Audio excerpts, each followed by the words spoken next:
long ago, like in the 1940s, a computer was way smarter than any computer that we have so far. These women in this picture were called computers.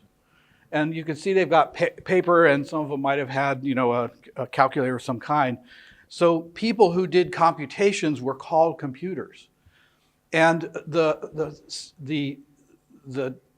term or the field of artificial intelligence sort of came together in the 1950s with these guys who had this seminal meeting at Dartmouth University, and they built their work on many generations of scientists before in number theory, in Ada Lovelace, and I don't know how I get rid of my little menu bar at the bottom. Ada Lovelace and Charles Babbage back in the 1840s imagined machines that could calculate.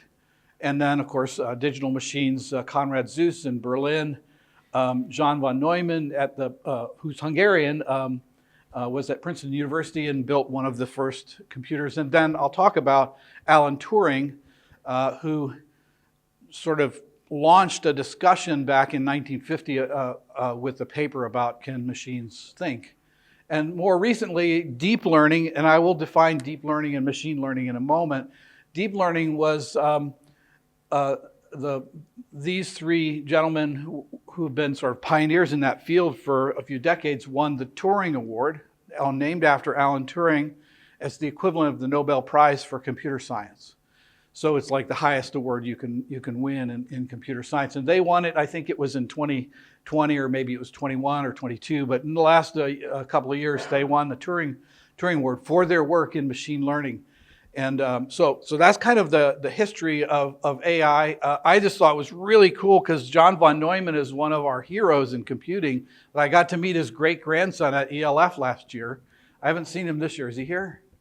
Yeah. So anyway, I mean, I didn't get his autograph, but I did get a selfie, which is even better.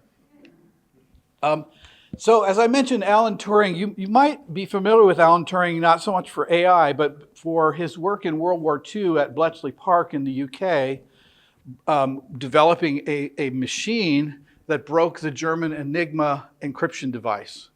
What you might not know is that he did that work, he got a head start from work from Polish mathematicians in Warsaw who had been working on trying to break the Enigma for business purposes. He, in 1950, asked the question, can machines think? And he proposed something he called the imitation game, which is you have three people, a judge on the bottom there, a wall between them, and then two people on the other side that were typing back and forth. And could this person number C, could they determine within 5 minutes or so whether they were talking to a human or a machine? And he proposed that if they could do that for some period of time, then that would be at least some evidence toward machines thinking. And he thought that we would be able to be, he did a really interesting and fairly accurate job of projecting computing technology out 50 years beyond when he was writing.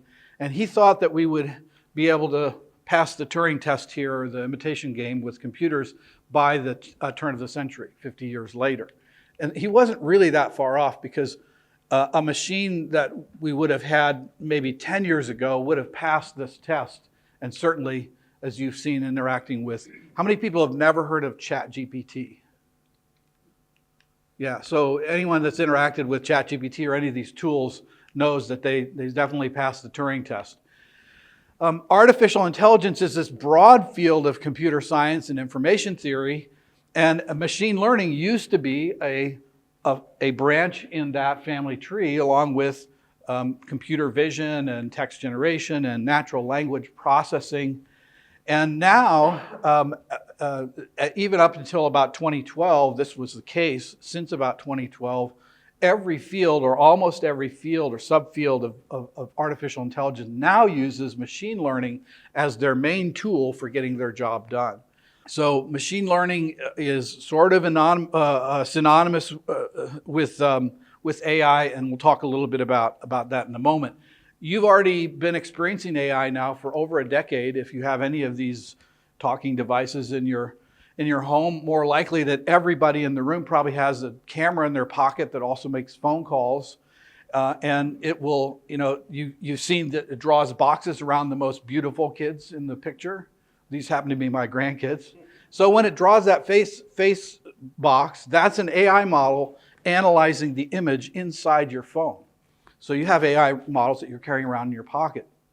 When you look at a social media feed, that's an AI system recommending things for you to see in your feed. So how can machines learn? Well, I want to give an oversimplified example of a machine learning scenario. So you remember from grade school that you could describe or define a line on a graph like this by this formula. The vertical distance, y, is equal to ax, a times this number, plus b, some offset. So you can put any line on that two-dimensional graph by just playing around with the values of a and b.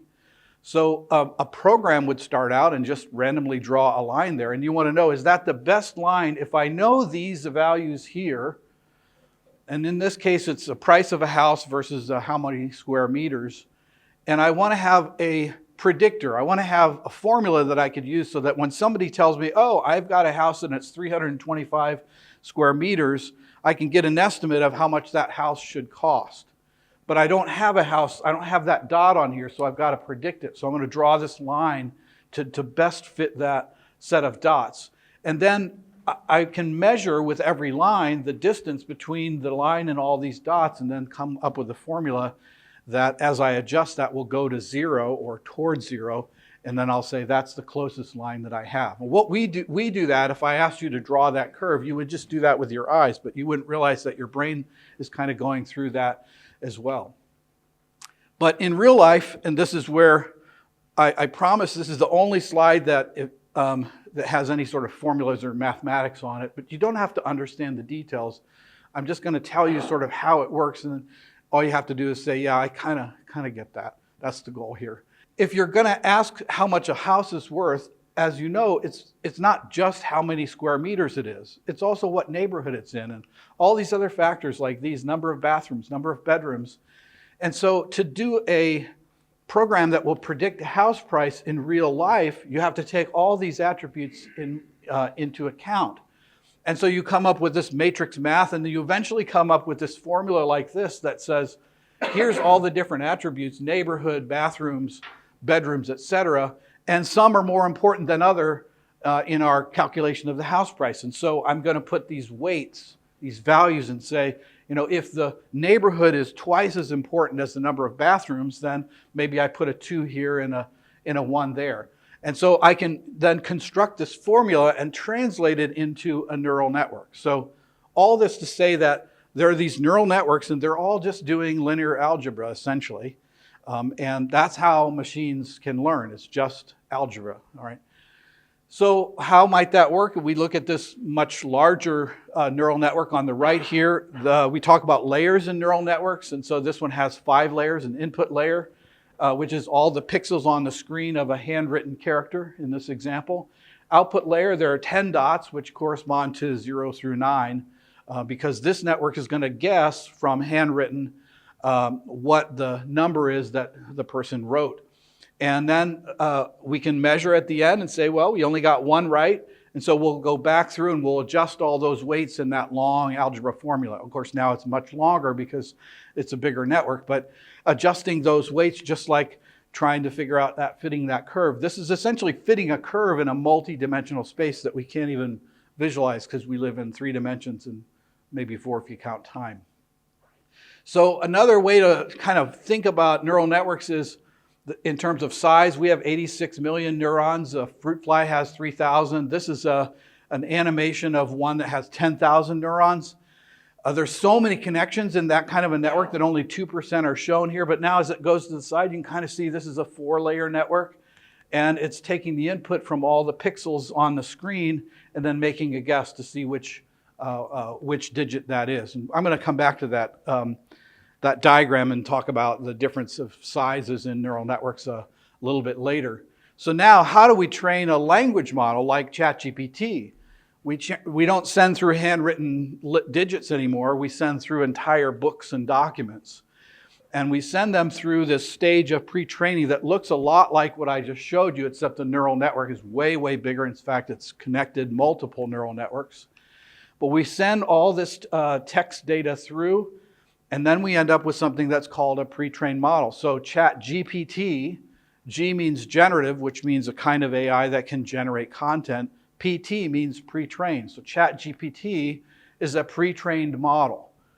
Just in terms of vocabulary. And what's interesting is that these new models like ChatGPT 4 or other models that are on the same class of roughly 1 to 2 trillion parameters. So we have 86 billion neurons, and I think I'm going to look at the neuroscientists in about 100 trillion connections.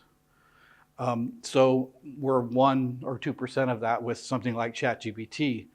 Way less efficient than humans at learning, because it took 500 times more text for this ChatGPT to get to where it is than it would take a normal, if you could say a PhD is a normal person, but a person to get a PhD by age 26 would have read something like 30 to 35,000 pages of text.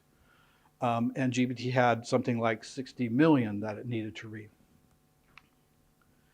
Right, so how do these things work? If you talk to people who just their science is large language models and GPTs and pre-trained models and all that stuff, they call them token predictors.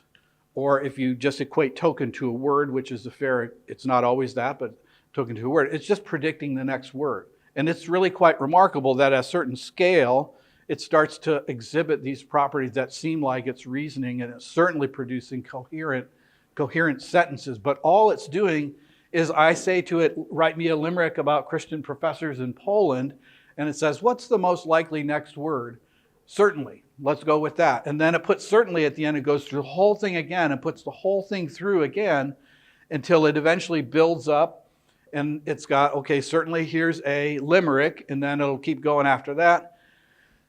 And I'll just let you watch it as it goes. In Poland, professors convene with knowledge and faith so keen, they teach and they share in a scholarly air where wisdom and belief are seen.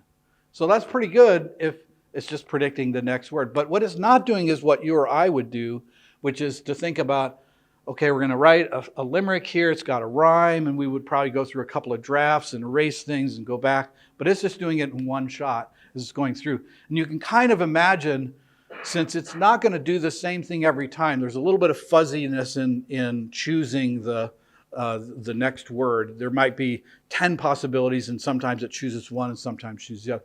You can kind of imagine that if it chooses kind of an outlier, and then the next time it chooses one that's even more away from what you would normally see, why it would come up with stuff that sounds plausible that's not true, what we call hallucinations. So that's kind of a consequence of the way these models work. And another way to look at these models, when you ask, is it thinking? Is it, is it reasoning? Well, John Searle, who was a philosopher at Berkeley back in 1980, was thinking philosophically about this sort of problem, and he came up with this, what was called the Chinese room experiment. And he said there's a person in a room who doesn't speak Chinese, but there's people at the wall and they hand him characters into the window, and he's got all these books and databases and characters and rules for what goes after what, and he puts together an answer by following those rules and then gives the answer out. But he never understood what the characters were. He just knew from a set of rules that he had developed or had been developed for him in part of the training. He just knew what characters would make sense after the next one. So again, it's really remarkable the things that these things can do just as token predictors. Things have gotten, since last year it was all about language models, and in the last 12 months a lot of progress has been made in multimodal or multimedia. Here is Google came out with Gemini 1.5. It's another big model a couple months ago. And as part of the prompt, not just the question, which would be, tell me some key information about the piece of paper that's removed from the person's pocket and tell me when that happens in the movie. So as part of that question, remember, it's taking the whole prompt and then looking at the next word. They included the whole movie as frames, single frames. And Gemini was able to say, well, at this point in the movie, the guy pulls out out of his pocket and reads that it's a ticket from a pawn shop. And then another example of Gemini's capabilities to understand, I'll use that very loosely term, multimedia. The user drew a picture and said, where in the movie does this happen? And it found a scene in the movie that looks like that picture. So really amazing capabilities that are coming out. I thought it would be helpful for you as ministry leaders and business people, if you probably all have your own ways of using AI, but I use ChatGPT and some of its siblings probably for, on average, an hour or two a day. Because now I'm doing my work, and instead of Googling stuff, I turn to ChatGPT and I sort of treat it like a mostly trustworthy, but a really sort of smart, savant, know-it-all. And I don't trust everything it says, sort of trust but verify. So there are times when I'll get an answer back and I'll say something like, tell me where you found that answer, or are you sure that's right? And what's really good about AIs today is that when they're wrong, they don't argue with you. They just apologize. So they don't dig their heels in on some opinion because they don't have an opinion. Other ways I've used it here to sort Excel files if I'm doing I'm trying to organize a meeting with a bunch of people. Once, not just once, but I'd say probably once every several weeks, I'll have some idea for dinner or not have some idea for dinner, and I'll go, well, I got this and this and this, and I'll ask for a recipe, and it usually gives me a pretty decent ideas for that. I'll give you a couple of examples. We're wanting to remodel our kitchen, and so I thought, well, why not ask ChatGPT for some advice on remodeling the kitchen? And the first answer came back, and it was not quite what I was asking for because I told it the dimensions of my kitchen, and it gave me this huge kitchen that we couldn't ever fit all that stuff into our kitchen. It also had some weird stuff like those stairs on the left. I'm not sure if they go up or if they stay down. There's a little bit of Escher, happening there. So I asked it again, and it actually got worse or more interesting, depending on your point of view. So first of all, this refrigerator that's horizontal seems to make sense, except I can't imagine how you would get the water out of the dispenser by going like this. And then the pantry, pantry is a little mislabeled up there, but those drawers are a little bit, I don't know, they're not deep enough for most of the stuff I want to put in a drawer. So it still has, so I don't mean to make fun of the language models, although I am, but I would just say these kind of things are not fundamentally outside of the realm of AI. It's just this is where AI is right now. And a year from now, if I come back and give a talk, I might show you a good design that I got from ChatGPT. We'll have to see how it goes. Another example, my son likes to write scripts for his favorite shows, and so we had ChatGPT do some images for us, and it knew about the show Danny Phantom, which is a cartoon that comes on, and it did this really beautiful job of illustrating. It was a little bit hard to get it to match the illustration to the dialogue, but again, it's a good start. I have a slide later where I wanted to show, because I want to talk about recommender algorithms in the context of they're just giving you what you want. I wanted to show a sushi chef that was kind of not really happy, but he's got to make only tuna because he's got a customer that doesn't want anything but tuna. And so I said, okay, well, that's fine, but how about less defiant, more apologetic expression, and how about, humble attitude is what it said. So I eventually picked the one in the upper right, which was kind of what I was going for. He's kind of unhappy he's got to make. So you can kind of interact with the AI, and if it doesn't give you the thing you want at first, you can kind of work with it. Again, here, two different spreadsheets from two different people, overlapping names, and I don't want to spend 30 minutes in the spreadsheet, so I just throw this stuff into ChatGPT, and it usually does a pretty good job for me. So I don't need a secretary to do that. I just have, this is a ChatGPT is not a bad secretary. This I won't say I'm never grumpy or I never write rude messages to people, but I did make this one up. I just assure you that I didn't actually write this. So I said, imagine that you're a youth leader and you say, you want to write them an email, but you know it's not going to go over because you're like, guys, you really made me mad yesterday with your inconsiderate behavior. I was trying to talk to you and everyone seemed to have their noses in their mobile phones whispering to their neighbor. And by the way, I know you think my clothes are square, but wake up because Huey Lewis says it's hip to be square. And while we're at it, you need to quit calling me boomer. So you feel like writing something like that, you can ask ChatGPT and it will turn it into this beautiful, like winning, great attitude letter. Moving forward, let's try to make the most of our time together. Smiley face, lighter note, I picked up the playful jabs at my fashion sense and the boomer references. Anyway, so you can have it change things. You'll also notice as we move forward, depending on, like if you work for a company that gives you Microsoft Office, they have new capabilities. I just noticed the other day, I was writing email and my email client said, you want me to reword that for you? Which wasn't really it saying you didn't word it correctly, but it was just offering to help. And so you can play around with, yes, please reword this and make it more formal or less formal.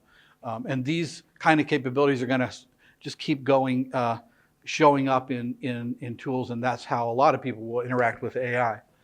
Other things, and I won't read all these, but the clearer you are about what you want and the kind of answer that you want with these models, the better answer you will get. And so, of course, you can do this iteration that I did, but if you're going to give a talk to high school kids about AI, then don't just say, hey, I'm going to give a talk about AI. Can you tell me what the best outline would be? Tell it, I'm giving a talk to AI at a church, a Christian church, and the audience are high school students. And you give it all that information, you get a much better output. Early on, people figured out that because the AI model is doing next word prediction, having it show its math when it does a problem means that as it's predicting, it's now got it can remember, if you will, how it is going through solving the problem as opposed to just solving the problem like we would do in our heads. So an example of that is, and this is what you also want to do if you are giving a prompt, you want to give it an example of what you want. So in this case, we give it an example with a word problem, and we say we want the answer is 11. So that tells the GPT model that we just want the answer. We don't need it to explain it. And now I have the second question, and it doesn't try to explain it. It just tells us the wrong answer. So large language models are not very good at math.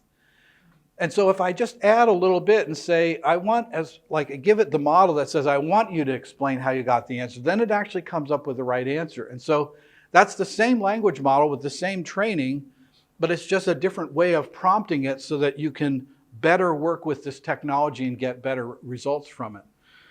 One thing that's happening with AI models is the big ones, they cost $100 million to train on huge computers, but they're also getting smaller and faster. And so it won't always be that the best models in the world require $100 million to train. This is an example of a piece of software. It's free that you can get. It runs on different machines. I run it on my Mac. It's called LM Studio. And I can go and I can download models and run them on my machine. And so I can have something that's mostly as good as ChatGPT, but I don't need a connection to the internet. So I could be on an airplane and still working with a model. I also show this because when you type your prompt into the model, there's this system that looks at your prompt and then decides to wrap it with instructions to the model. And you can play around with the wrapping of instructions. And so I don't know if I have this, I don't have the slide, but if you say, what's the capital of France? The system will take that question and will go, I'm going to pre-pen that with, you are a geography expert, give a helpful answer to this question, and then it'll be, what's the capital of France? And then it'll also say, and give an interesting fact about Paris or about the answer. So it gets wrapped with these things, and that's part of what's happening when, as you see over time, you get less and less toxic stuff coming out of these things because the companies providing these tools are getting better at kind of reining in the tools. So other things, there's lots of fear and trembling about AI, and it's not that we don't have anything to be concerned about, but I think it's helpful when we have a concern to be able to think clearly and precisely about what it is we're concerned about so that we can then say, okay, well, who and what would be the answer to that? And I find it helpful to think in terms of these three buckets. So by analogy, I would say the one on the left is like the building of the basic technology. That's like, how do we take iron ore and turn it into into iron? And the second creation of an AI capability would be like, okay, having figured out how to take it out of the ground and turn ore into iron, I can make something that's like this long and kind of curved with a sharp edge. And then on the third one would be like what you do with that curved thing with a sharp edge. And maybe it's to cut grass, or maybe it's to be an instrument, for a soldier to use. And so that's the application of the AI. And in each of these areas, there are sort of top problems that researchers within companies are trying to address. And you see the basic, I talked about giving you the crazy wrong answer. We call that a hallucination. Other things over here like trustworthiness. How much can I trust the answer I'm getting from the machine? Goal alignment is, at face value, kind of how does that relate to AI? Goal alignment means that when you ask the AI to do something, that you and the AI are pretty much in sync about what your goal is, and it gives you an answer that's reasonable by our standards, or common sense. So an example would be you're a kindergarten teacher and you have a park across the street from the school, and you ask the AI to help you get the kids across the street without getting hit by a car. Well, an answer to that you don't want is like, we'll catapult the kids across the street. But that still gets the job done. And so goal alignment means that the AI is going to take a reasonable path by your judgment. And then AI creation, we talk a lot about transparency and provenance. We need to know what is the data that was used to train these models, because that is where the models get their point of view, if you will. Not an opinion, but what we would call a bias. And bias is not good or bad. We are biased toward certain truths, and other people are biased against those, or towards a different what they think are true. So we want these models not to pick up bias from the data that they're using. And so knowing what data they use can tell us, well, what's the bias of that model likely to be? So if a model was built entirely from text in North Korea, you could imagine that it's probably biased against the United States and Europe, because all of their text is not going to have particularly positive things about those parts of the world. So that's why you want to know what is being used. And then on the application side, it's where it really touches us the most. And so we want our governments, local, regional, and federal governments, to really think about how AI is going to affect us as residents of a city or a country. We want them to think about the impact on employment and how they need to rethink funding for education and for continuing education. So those are kind of applications. We don't want deep fakes or misinformation to influence elections. And so countries, EU and US and others are coming up with laws about marking things, saying if it's made by AI, you have to mark it so that people know that it is made by AI. I mentioned trust but verify. As part of putting this presentation together, I remembered that in 2009 or so, the University of Chicago had surveyed all of us, faculty, staff, and students, about religious belief. And I was, I guess, a little bit surprised, because UChicago is an Ivy League, fairly liberal university, but a third of the students, staff, and faculty members, if you take any of those three groups, about a third of them have some form of religious belief. About a third of them, plus or minus 10%, right? About a third of them are kind of agnostic, and about a third of them don't think that there's a higher being at all. So I was trying to figure out if there was any updated, because our survey was done in 2009. And I was really excited because ChatGPT said there was a Nature article, which is like gold standard science article in 2009, 30 countries. And I thought, this is great. So I said, what's the title of that survey? And it's like, oh, sorry, I just made that up. So this is, it's not like the rest of the answer was no not of use, but you don't want to just take it at face value. And so then I decided, to sort of press the point with ChatGPT, and I quoted it back to them, and then I got another apology. So as I said, they're pretty apologetic when they get it wrong, but you should just assume, trust but verify, that what you're getting might have some mistakes in it. When I talk about the training data, remember that figure where I was saying there's a bunch, like 60 million pages of text that were sent through the model. This is kind of how it's done. You take the text and you mask out certain words, and then you ask the model to make a guess of what those words ought to be.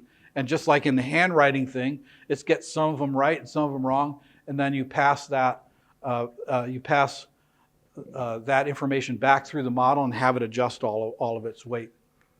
And so it is true, although a GPT or a model like this doesn't have a personality or point of view, it does have a worldview that's kind of built in from the data. So let's kind of, again, I said I was going to kind of skip through a bunch of things. Let's talk about stuff that's really happening with our lives and the lives of our kids, and that is the use of AI for these free internet services like social networks or YouTube or other things. And think of it from the point of view that these free things are free to you, but they also cost you your data because you are the product that's being sold by these, all about you. And you're giving these tools or these free services, you're giving your most precious possession, which is your time and attention. And that sort of your interest in managing your time and attention is at odds with the goals of these companies to pay for those services that you get for free, because their goal is to keep you on the site as long as possible. And they don't just, it's not just that'd be great if we could do that and let's like have key performance indicators and all that stuff. They actually do deep research into psychology and sociology to figure out what is the best way to keep people on their site. So it's a science, and they invest a lot of money in that because that's what their business model is. So how does that work? This familiar neural network that's kind of the canonical neural network. Let's say this is my Facebook feed on the right, and it's got 5 items in it. And so I go, and by the way, I don't use Facebook, but if I did, and I would go through, and maybe I click on the first one, and click on the third one, or fourth one, and the fifth one. And so I've now given the provider of that newsfeed, I've given them some insight into what kind of things will cause me to stay on the site. And so it's going to go, okay, so it's going to run those through, and it's going to find out, it's going to do a prediction. It's going to go, okay, I did the prediction to get those 5, but 2 of them were wrong. So next time I'm going to put less cartoons, more pictures of family. Oversimplification, but it's learning as we click on the best way to keep us on the site, because clicking means keeping on the site. But it's even more than just our clicking in the site, because if you know, some sites will now say, are you okay with these cookies? And I'm like, who could turn down a cookie, right? Cookies are these little files that are kept on your device. And if you don't have any sort of control over them, what happens is when you go to Facebook or to Google, it looks in that folder and it looks at your cookies from all those other sites. And so, oh, this person was at the IKEA store, and they browsed window treatments, and then they ended up buying blinds or something like that. So all that information of where we went. The cell phone providers, I don't know how it works in Europe, but in the US, the cell phone providers keep our location information. They know where we go and when.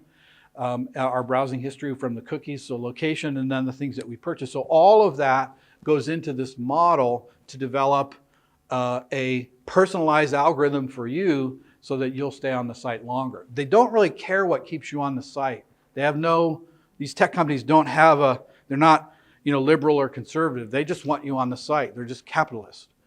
However, it's basically, what they do is designed to profit them. So here's where, you could remember that picture of the guy in the upper right. So you could think of the recommender system, which is that model. Think of it like how many people have been to one of these conveyor belt sushi restaurants? Yeah. So you're sitting there and food is going by, and you just pick what you want, and you have a pile of dishes at the end, and they calculate how much you pay. And so if all you do is, so the sushi bar restaurant, right, Their goal is to keep you in that seat pulling plates off because every one of those plates is revenue for them. And so if you only choose tuna, then eventually nothing but tuna is going to come by. So they're going to go, well, no sense in pushing the unagi through or tamago or California rolls because they're just going to eat the tuna. And so this is kind of like your news feed. They don't really care about your diet. So if you want tuna all the time, they're just going to give you tuna because that keeps you in the seat. On the other hand, the advertisements that you see in these social media sites are intended to influence you. The social media site is just selling ads, but now they're selling ads along with your information to say, here's a way to target this ad. I'm going to target it toward, it used to be, say 10 years ago, you would have an advertisement that's targeted toward your demographic. So Facebook would know some things about you, like you're in your 20s, you're unmarried, you're a male, Caucasian. But as AI gets more and more powerful, these algorithms will actually be looking at how to target you as an individual to sell you something, whether it's to sell you a new idea or selling you a product. And as AI gets better, some of these warnings up here that you see, we are going to have trouble. We already are having trouble discerning what's true because there's so many news and pseudo-news sources coming at us. And at the moment that we start seeing videos with audio of famous people doing things that they never did, then it's going to be very difficult for us to discern what we can believe or what we can't believe. And so that's why these folks on the right wrote this Economist article about deep fakes in video. Okay, this was something that surprised me.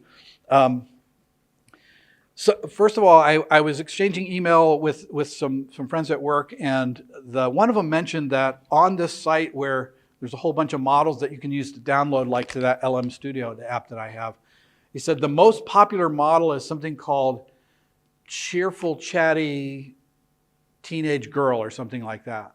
And I'm like, really? Somebody came up with a model like that? So it's a chat bot that has that kind of a personality. And so then I kind of dug a little further and found this report, the top generative AI consumer mobile apps by category. And I use ChatGPT as a general assistant down here. I don't really do much of the other stuff, but I had no idea that I'm kind of an outlier because almost everyone else seems to be using these AI already as companions. And one of the sites that does this is called, maybe I shouldn't tell you what it's called, but character.ai, and you can choose from this sort of menagerie of different kinds of personalities that you might want to interact with. And they say that the average user of that site spends 2 hours a day chatting with these imaginary friends. And I think as Christians, this is something that we should really pay attention to because we were designed to use language in relationship with God and with other people, but not with our tools. I mean, maybe with the dog, you want the dog to understand, but you don't have a conversation with your dog, right? And so we already have this epidemic of loneliness and depression. And if people try to fill that loneliness with a machine, it seems like that is not good for society and not good for those people. So this is a little bit surprising to me how quickly people have adopted AI for this sort of activity. So there's a lot of discussion about is that AI sentient? Somebody was fired from Google a couple years ago because they had decided that the Google AI model had personhood and kind of went off the deep end on wanting to give it human rights and things like that. And there's a lot of discussion about it. Are these AIs reasoning? Are they thinking? Or are they just predicting tokens? We know that they're just predicting tokens, but are they doing more than that? And it's important in that discussion to think about the worldview of the person you're discussing with. And our worldview is not the same as the majority of European society and probably the majority of US society as well. So we think about people as creatures made in the image of God. They think about people as emergent properties from natural processes of time and chance. And every time we come up with some definition that says, well, humans differ from animals because we use tools or because we have emotions, it turns out we discover in science that animals do these things too. And eventually we may run out of this list here. And then then it's important to say, well, how do we think about AI and rights and things like that? One of the dangers I see is I don't think we have adequately defined some of the terms that we're using, like intelligence, for example. But if we are giving an AI more rights because of its intelligence, then what that's saying is your value or that thing's value is based on intelligence. And so we think about, well, eventually then, does that mean that people who are less intelligent are less valuable? And so this, we can kind of get pulled into this, different worldview if we just take at face value the discussion. We don't understand that they're coming from a really different place. A lot of the people on this slide, I hate to use there, it's not like us and them, but the people who believe this or have this worldview are looking at things like what Ray Kurzweil has been predicting for 30 years, that at some point the difference between human and machine will blur, and we'll be able to upload our consciousness to a device and live forever in that way, and along the way we'll be able to augment our bodies and that sort of thing. And I don't know, Ray Kurzweil is just a guy, but we have a different set of promises about the future. Their future is different. Our future, we got promises from a guy that proved that he was God by raising himself from the dead. So I think that we're on pretty solid ground on the right-hand side. I like to say to people, I'm not an apologist. I'm just a computer scientist. But to me, I think we need to have people argue about the right thing.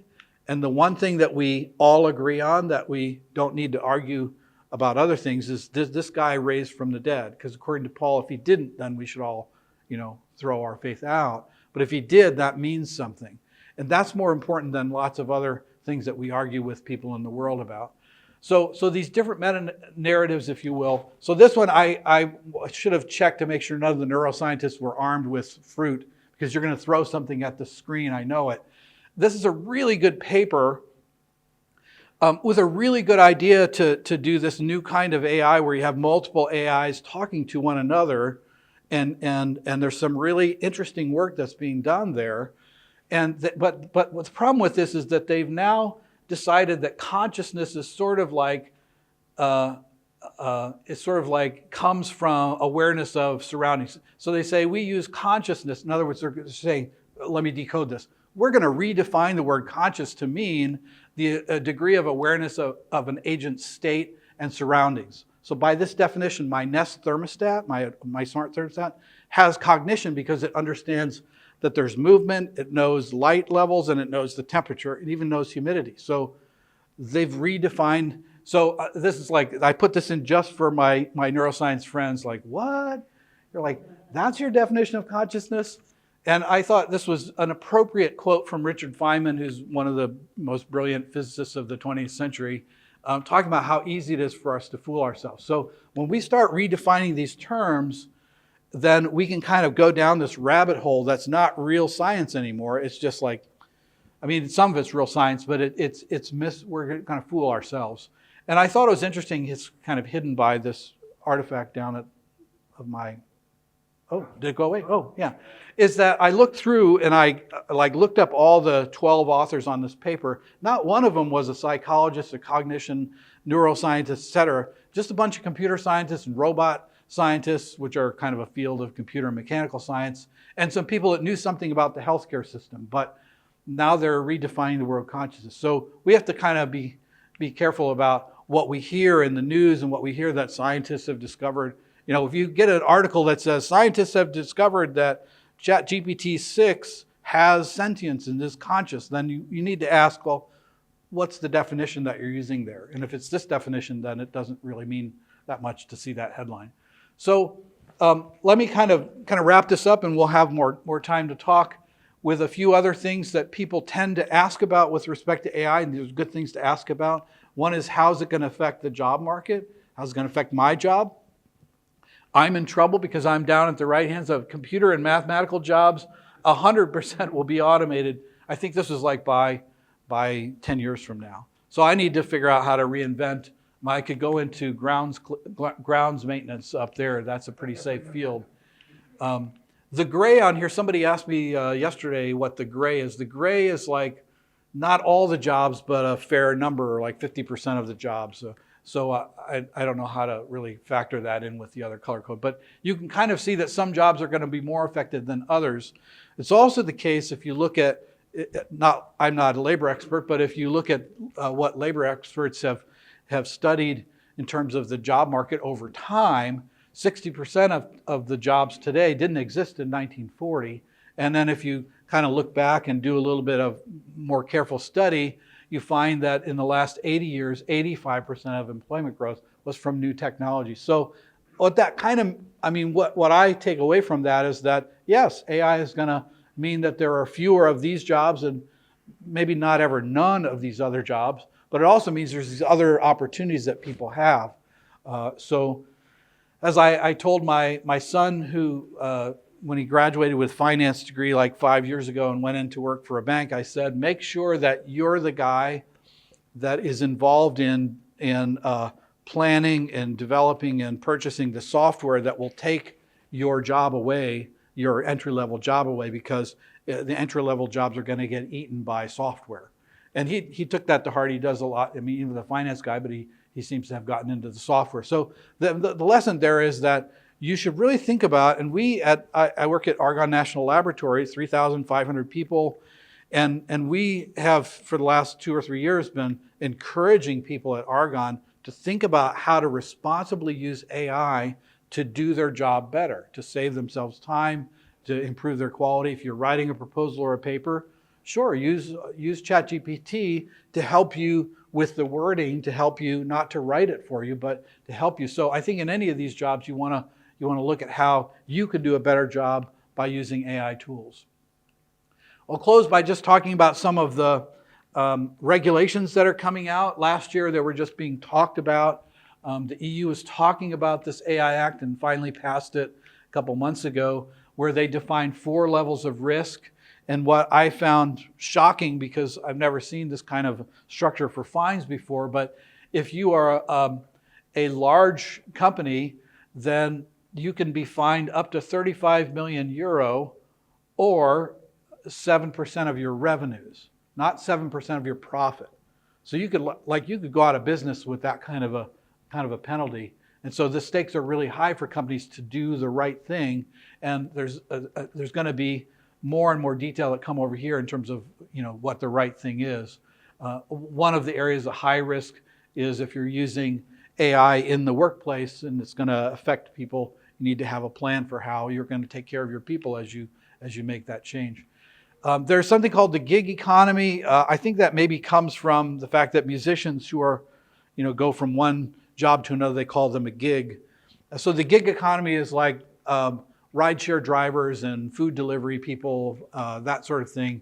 And they are especially vulnerable to AI because if you're working for Uber, you're an Uber driver, you get only the jobs that they send your way. And so they'll have an algorithm. You could end up getting less revenue because of some glitch in the algorithm. So you're particularly vulnerable to AI in those kind of jobs. And so the EU is looking at other regulations that are just targeted toward that.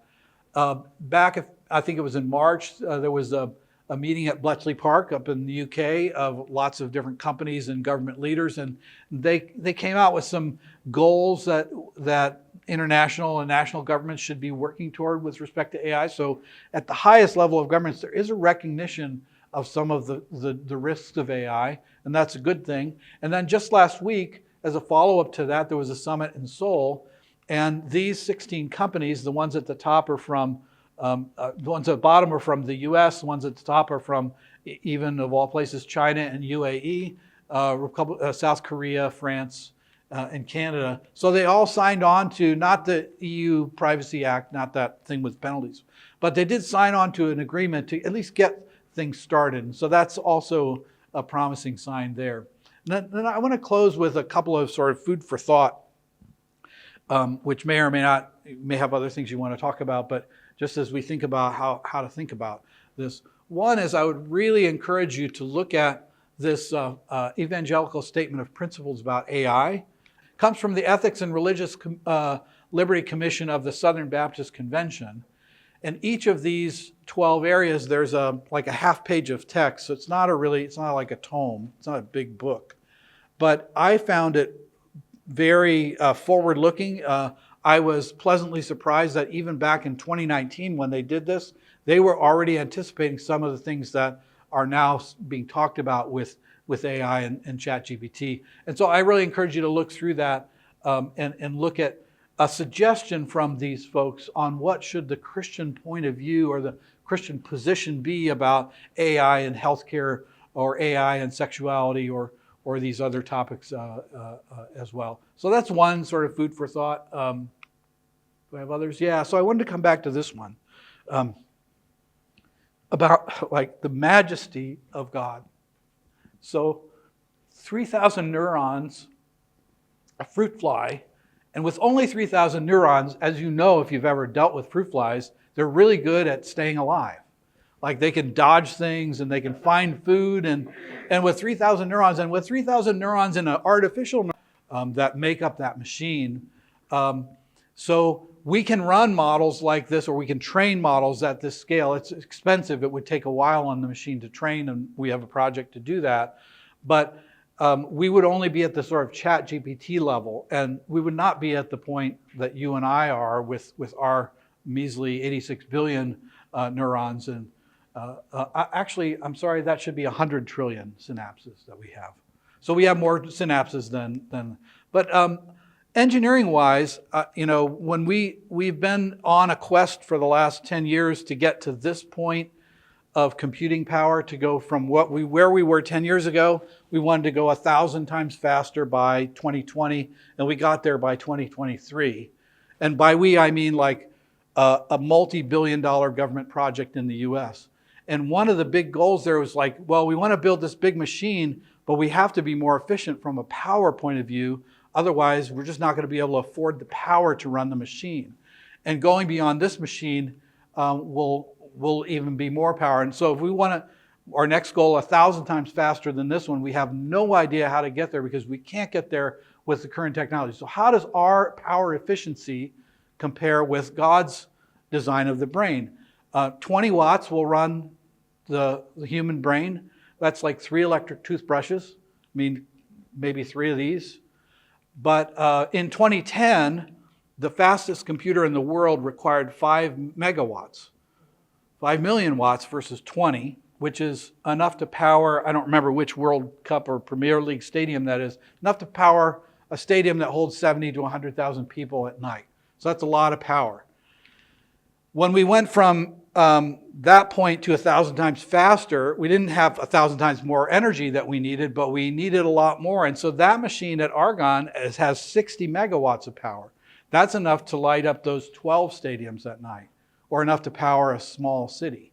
So to try to go faster than this, we're going to be in trouble if we don't get the technology down. And we're not even competitive with God's engineering, which is, to me, this is sort of an incredible illustration of God's, we think, it's hard for us to think about, like if you read Dallas Willard and he talks about our relationship with Christ, he's like, we think about him as like walking around the desert 2,000 years ago with a robe on, but we don't think about him as like the smartest person you could ever meet, like the best engineer, the best chemist, the best architect. And this is a sort of a concrete illustration of that. Yeah, I'll leave you with this one here. I think this is a bad idea. I could maybe be talked out of that, but I can't think of what would make it a good idea. But there are these, you can now take these models like ChatGPT scale models, and you can download the open ones. You can download them from a website, or more than one website, use them on your machine like I showed you, but you could also do what's called downstream training, where you could take more documents and add to the training of the model. So people will take a model like that and then push a bunch of concordances in the Bible and different translations through, and then come up with, letting you chat with Mary Magdalene or Jesus or Thomas or whoever. I think this is kind of in the same danger zone as the companion bots, but maybe a little more dangerous because we really don't understand these models well enough to know whether we should trust what the chat Jesus is saying. Because the Bible doesn't cover a lot of topics that we deal with. It covers the principles that we can use to deal with them. It doesn't talk much about it doesn't talk about the internet, for example. Right? The internet was not something Jesus talked about.